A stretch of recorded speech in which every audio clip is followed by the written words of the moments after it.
He died. But the camera kept recording. And what it captured in the next 47 minutes defies everything science and religion know about death. There is a moment when everything you believed about reality shatters like glass. For that man's family, that moment came 3 days after the funeral, when they finally gathered courage to watch the dashcam recording from the car. They expected to find answers. Perhaps an animal on the road, perhaps a mechanical failure, perhaps just the cruel chance that takes lives without warning. But what they found was something the human mind isn't prepared to process. Clear, undeniable, scientifically inexplicable evidence that life after death isn't just real. It's happening around us all the time, invisible to our eyes, but perfectly visible to a camera's lenses.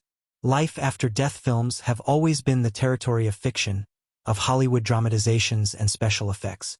Life after death science tries to explain with theories about energy, about quantum consciousness, about final synapses firing hallucinations in the dying brain. And life after death in the Bible promises with faith, with ancient scriptures, with the word of prophets and apostles. But that recording wasn't fiction, wasn't theory, and wasn't blind faith. It was raw documentation of something that crossed the veil between worlds. In the 47 minutes after the fatal impact, while the body remained motionless in the driver's seat, the camera registered presences, voices, lights, and phenomena that defy every law of physics we know. And the most disturbing part? It all started 31 minutes before the accident, with a desperate child's voice screaming, "Look under the car!" This isn't just the story of a man who died. It's the story of how death might be just an illusion, a frequency change, a transition between states of existence. It's about how some souls choose to stay to protect the living. It's about how modern technology, unintentionally, became the most powerful bridge ever created between the physical and spiritual worlds. And it's about the question we all, eventually, will have to answer. When our time comes, what awaits us on the other side? If you believe there's something beyond this life, or if you're skeptical and need proof, this story will change the way you see death forever. And if you're watching this now, maybe it's not a coincidence. Maybe you need to hear this message. Maybe someone, somewhere beyond the veil, guided you here. Hit like if you believe death is not the end. Share if you know someone who needs to hear this story. And subscribe to the channel, because the journey through the mystery of life after death is just beginning. And you? Are you ready to see what your eyes have never seen? There are things we only understand when the heart stops beating. That man, skeptical and methodical, had a habit of recording everything. Every car ride, every mundane conversation, every insignificant moment archived in a digital memory he thought eternal. But eternity has other plans, and on that gray afternoon, under the deafening roar of metal against asphalt, everything went dark.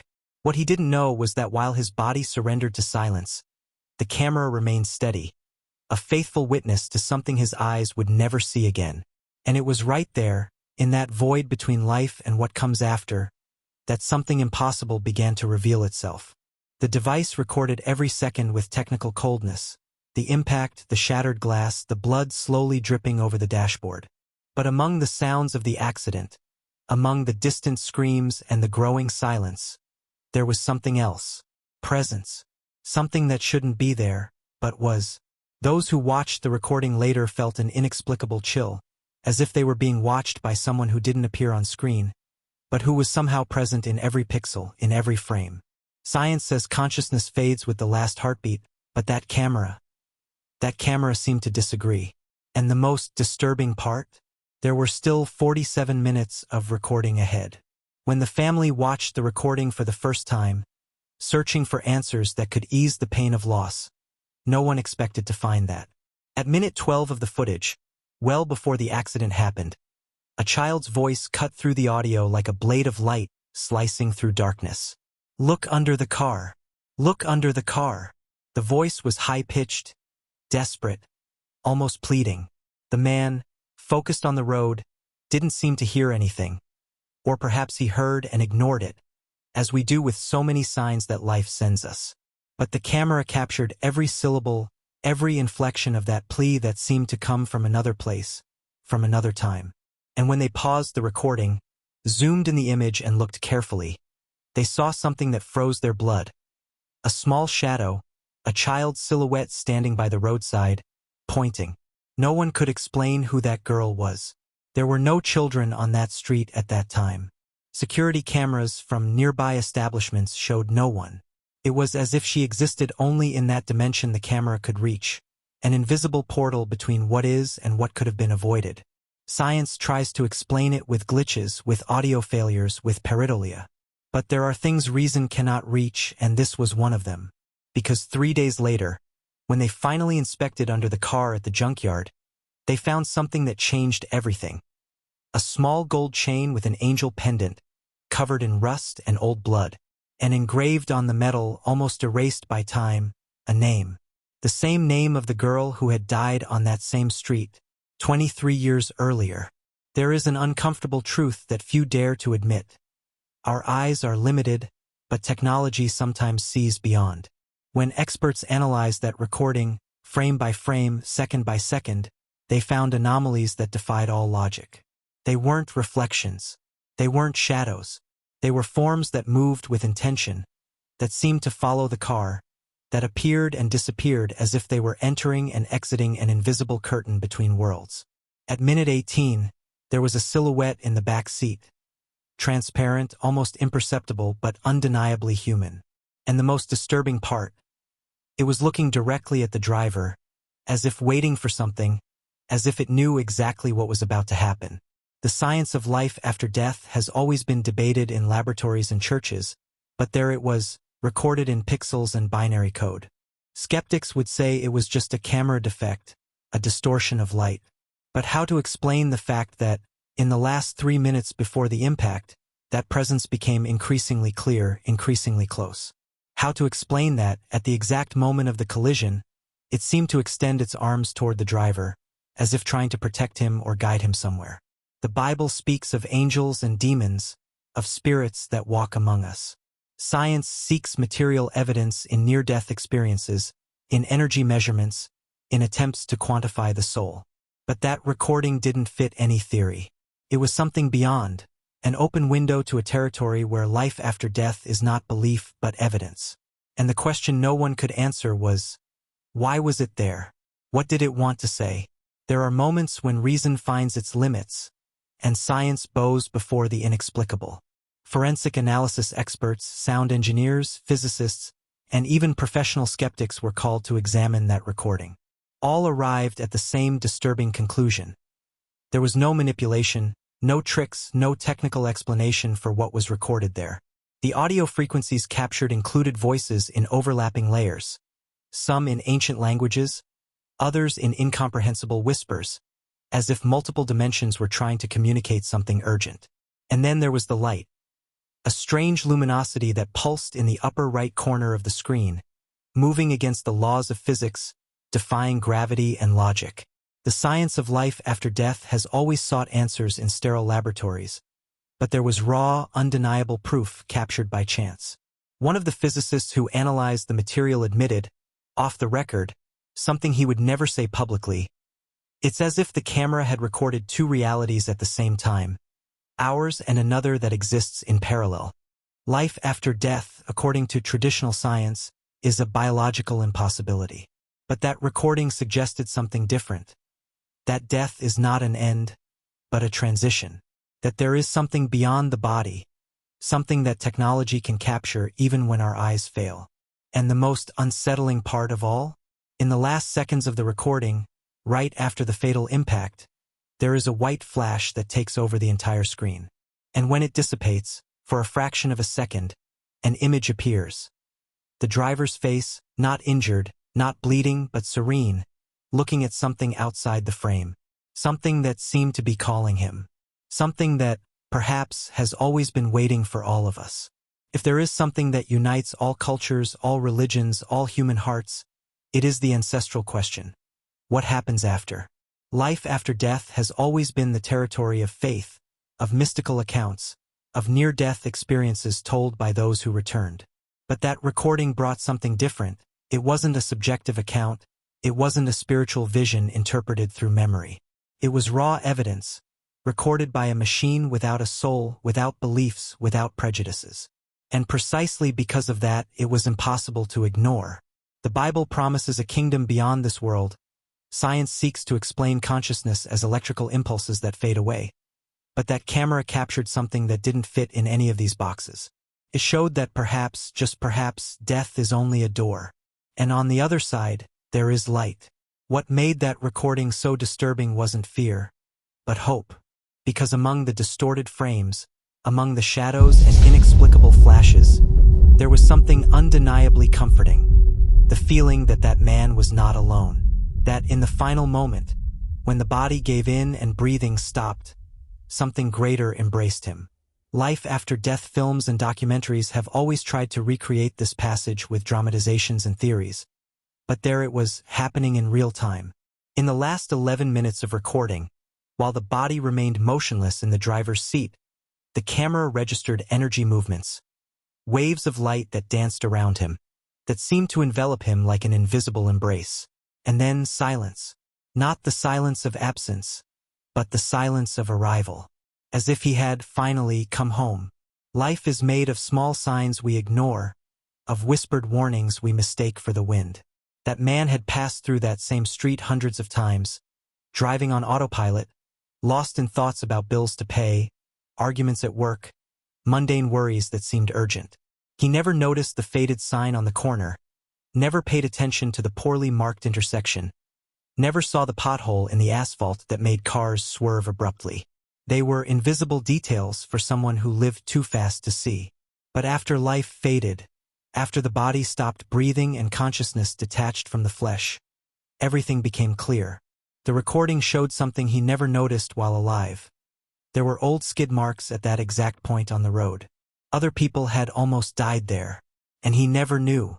Life after death in the Bible describes as a moment of revelation, where every action, every choice, every ignored second comes back with crystal clarity. And that's exactly what that recording suggested. In the final minutes, while the camera kept rolling on the shattered dashboard, something extraordinary happened. The image began to flicker, alternating between the present and fragments of the past. Scenes from weeks before appeared, the same car, the same road, but with a different light in the background. As if someone or something had tried to warn him. As if the universe had sent messages that he simply couldn't decode in life. And now, too late, everything made sense. That tiny detail, the girl pointing, the voice screaming, the shadow in the back seat, weren't coincidences. They were bridges. Signs that life after death doesn't begin after the last breath, but is intertwined with every moment we live, waiting for us to pay attention. There is a purity in children that adults lost along the way, an ability to see beyond the veil, to perceive presences that logic insists on denying. That girl who screamed, "Look under the car," wasn't just a ghost wandering without purpose. She was something deeper, more ancient. A spiritual guide trapped between two worlds, fulfilling a mission that transcended her own tragedy. The Bible speaks of angels that take familiar forms to comfort us, and perhaps that's exactly what she was. No longer the child who died 23 years ago, but a consciousness transformed, matured by the experience of life after death. Her voice in the recording didn't carry fear, only urgency. As if she knew that time between worlds is short, that windows to intervene close quickly, and that every wasted second could mean another soul lost at that same cursed corner. When paranormal phenomena experts analyzed the recording, one of them commented something disturbing.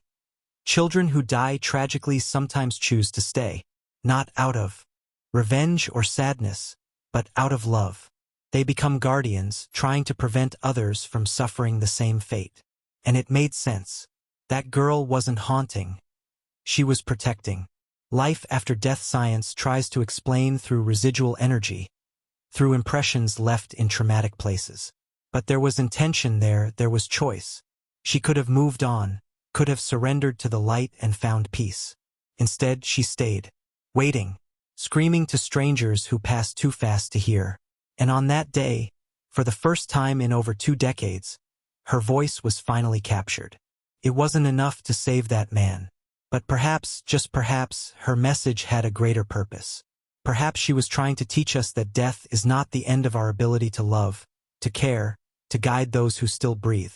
They say that in the last seconds of life, our entire existence passes before our eyes like a fast-forwarded film.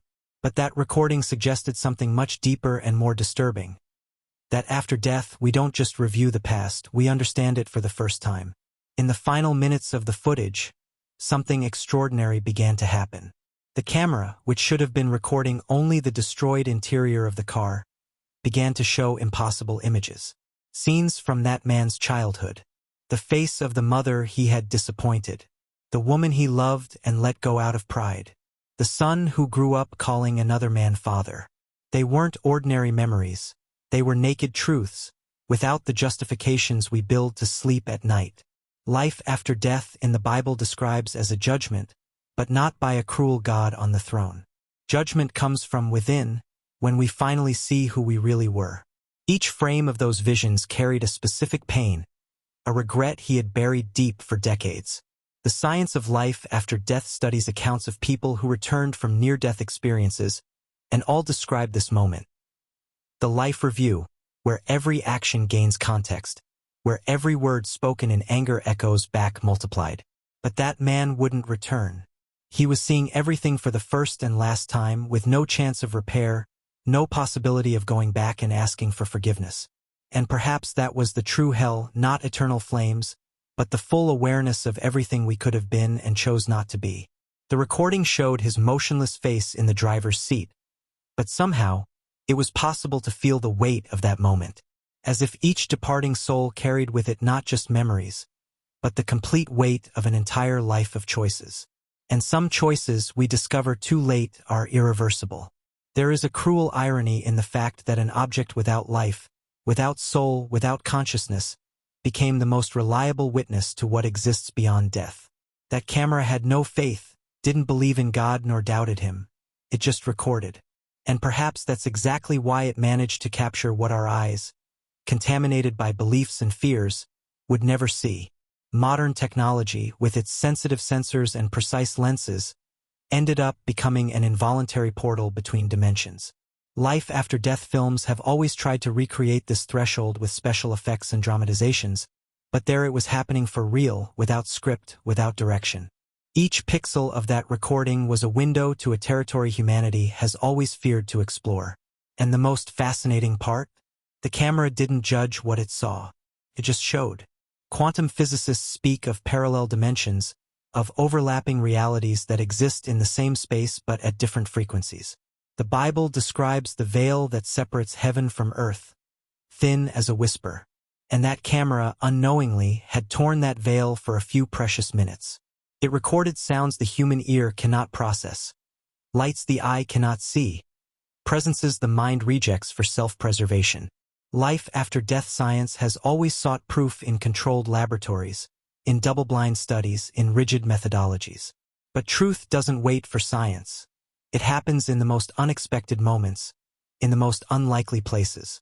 And on that day, a simple car dash cam became the most powerful instrument ever created to document the undocumentable.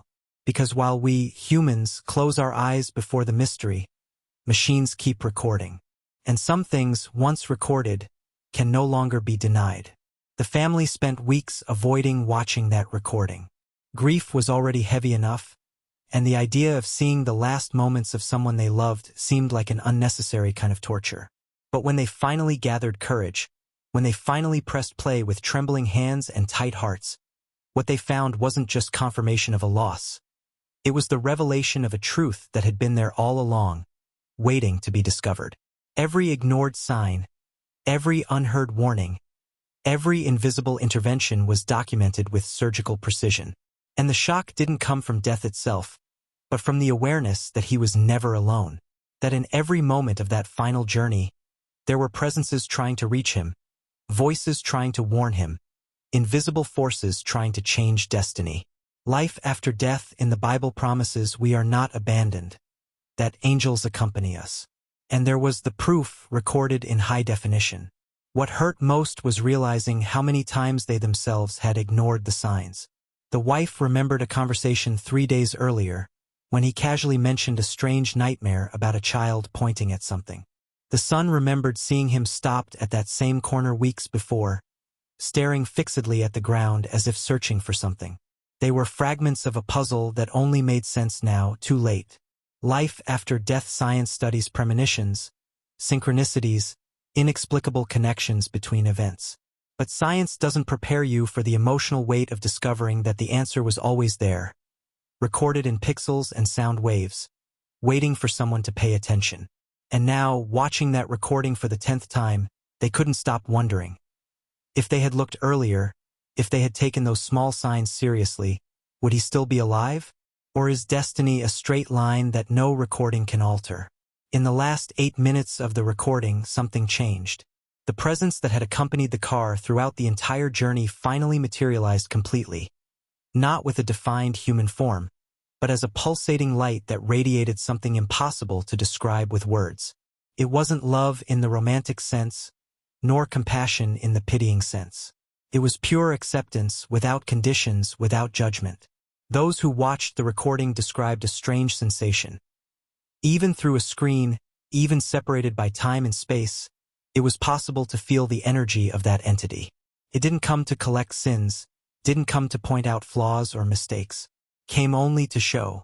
Life after death in the Bible speaks of a final judgment, but perhaps that judgment isn't what we imagine. Perhaps it's just the moment when we are confronted with the complete truth of who we were, without filters, without excuses. And that entity was the most honest mirror anyone could encounter. What made that encounter so powerful was the absence of fear. The driver, even in his last breath, didn't seem terrified. There was a surrender in his face, a peace that violently contrasted with the destruction around him, as if that presence had shown him something that changed everything. Perhaps the continuity of existence, perhaps reunion with those who departed before, perhaps simply the understanding that death is not punishment but transformation. Life after death science tries to map these experiences through studies on DMT released in the brain, on hypoxic hallucinations, on material explanations for the transcendent. But there was something in that recording that escaped any theory. Because the entity wasn't just in the video, it was interacting. In the last seconds, the light leaned toward the body, as if whispering something. And although there's no clear audio, those who watched swear they can feel the message, "You're home now." Throughout his entire life, that man trusted only what he could see, touch, prove. He was a convinced skeptic, one of those who laughed at ghost stories, who mocked accounts of spiritual experiences, who believed death was simply the lights going out. His eyes saw the world as a machine, predictable, measurable, finite. And perhaps that's why he missed so many signs along the way. Because physical eyes have limits. They see only a narrow fraction of the spectrum, capture only the surface of things. But the soul sees differently. The soul perceives the invisible currents that connect everything, feels the presences that inhabit the spaces between the visible and the invisible. Life after death films have always tried to show this difference with visual metaphors, but that recording documented something deeper. The exact moment when the eyes close and the soul, finally, awakens. In the final minutes, while the body remained motionless, the camera captured something extraordinary. A change in the quality of light around him, as if reality had shifted frequencies. It was too subtle to be consciously detected, but it was there, an alteration in the very texture of existence. Life after death in the Bible describes this moment as the shedding of the earthly body, the moment when we finally see as God sees, without the limitations of flesh. And perhaps that's exactly what happened, because while his eyes closed forever, something inside him opened for the first time. The science of life after death studies cases of blind people who, during near-death experiences, report seeing for the first time, not with physical eyes but with a different perception, more complete, more true. And in that recording, it was possible to feel this transition happening. The world didn't disappear for him. It just changed form. And for the first time in his entire skeptical existence, he finally saw the complete truth. There is a specific moment in the recording, exactly at minute 43, when it's possible to see the change happen. The driver's face, until then tense and resistant even in agony, suddenly relaxes. It's not the relaxation of death, not yet. It's something different. The relaxation of someone who finally stops fighting against a truth that was always there. Throughout his entire life, He built walls of logic and reason, mental fortifications against the irrational, the inexplicable, the spiritual. He debated fervently against any mention of life after death, cited scientific studies, demanded material proof. But in that instant, facing the inexplicable happening around him, facing presences that couldn't be denied, facing light that defied all known physics, his walls crumbled.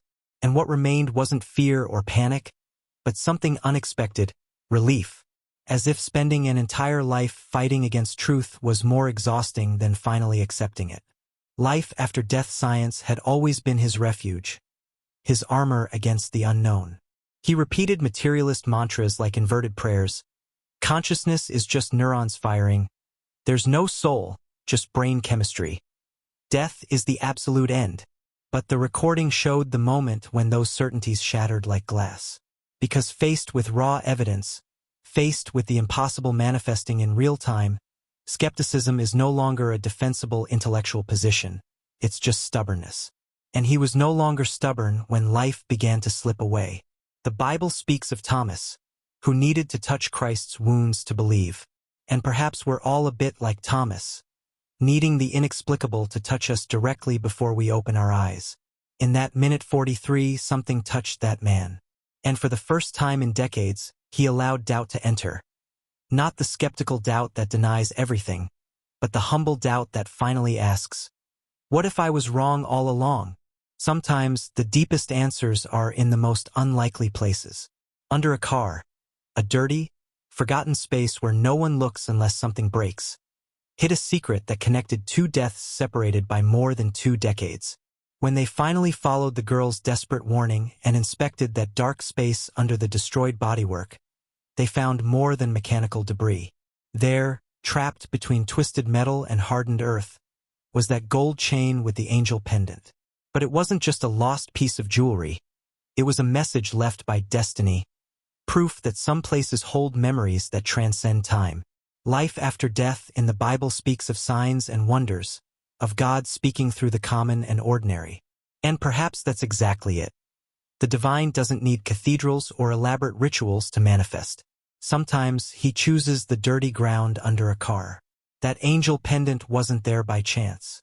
Forensic analyses confirmed it had belonged to the girl who died in 2001, torn from her neck at the moment of impact. But how did it remain there for 23 years without being found, without being carried away by rain or wind, without being trampled by thousands of tires that passed over that same spot? The science of life after death has no answer for this. Logic fails before coincidences that are too specific to be accidental. It was as if that object had been purposefully preserved, guarded by invisible forces until the right moment came to be discovered. And the right moment was when another man died in the same place, in the same way, chasing the same destiny. Under that car there wasn't just metal and oil. There was a bridge between souls, a connection that proved some places aren't just coordinates on a map. They are portals. They are meeting points between the world of the living and the territory of those who departed.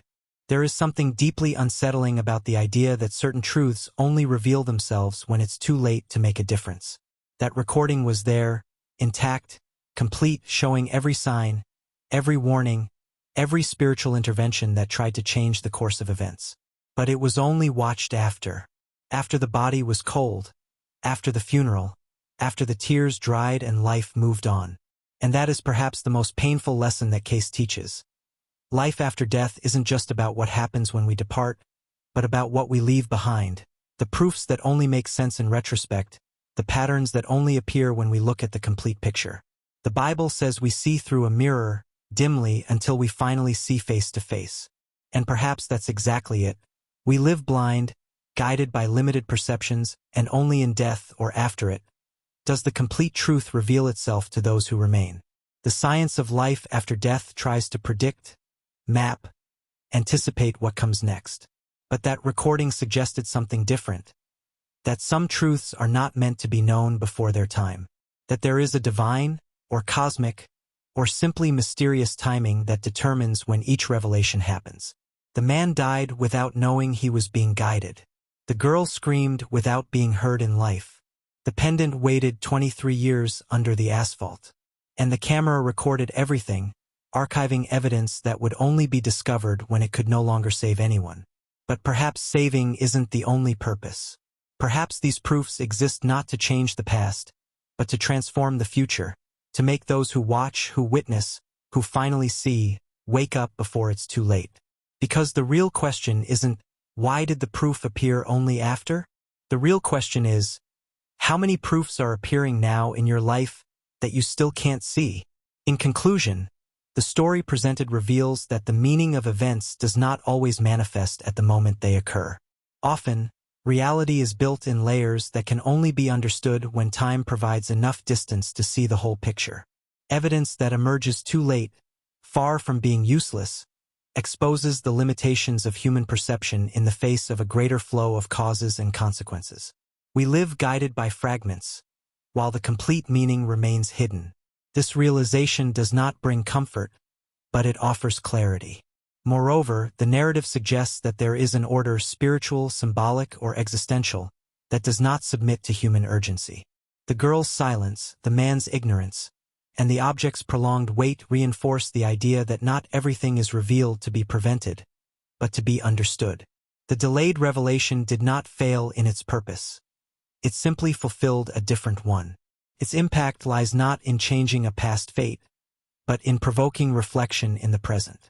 Learning is born from the collision between what was lived and what was only understood later. Finally, the greatest lesson does not reside in the recording itself, but in the effect it produces on those who watch it. It functions as a moral mirror, forcing the observer to question their own everyday blindness. How many signs are ignored while life runs on autopilot? How many truths are being recorded right now, waiting for the moment when it will be impossible to act? The inevitable conclusion is that seeing beforehand may be rare, but trying to see with attention, sensitivity, and responsibility is a choice that still lies within our